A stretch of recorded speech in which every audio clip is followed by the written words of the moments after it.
Thank you so much for joining us at the Lee Hecht Harrison Thought Leadership Breakfast this morning.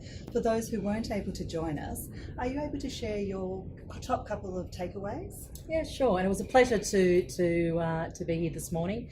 I think the first key takeaway is that business transformation and the digitisation that sits underneath business transformation is critical for success now as businesses transform. The future of work is not the future anymore, it's here and now. And for HR, they have a huge part to play in digitising the people experience alongside the customer experiences that the business transformations are delivering. So for me, those are probably the key takeaways, that the future's here and digitisation plays a critical role in that. Kirby, what do you see as being the role that HR needs to play during an organisational transformation? Yeah, so HR has a key role to play in business leadership. It is an enabler.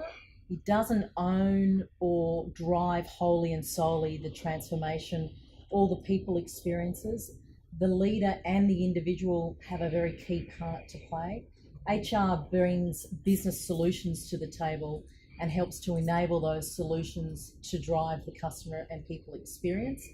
But it really is an enabler, and I suppose it's also like a custodian of the culture to make sure that the people agenda is at the table with the customer agenda and the financial agenda, and all three are needed during the transformation. So HR helps to bring that people agenda to the table. What's your advice around the role of leaders and your expectations of them during the time of change? Yeah, so a leader's role is primarily to help the organisation and its people navigate through the change. And that's often quite complex when there may not necessarily be full clarity. But the leader's job is to be there along the way to help navigate. And that requires an agility as well as an ability to be able to work through the ambiguity and to provide people with that clarity in I suppose, a process way along the way.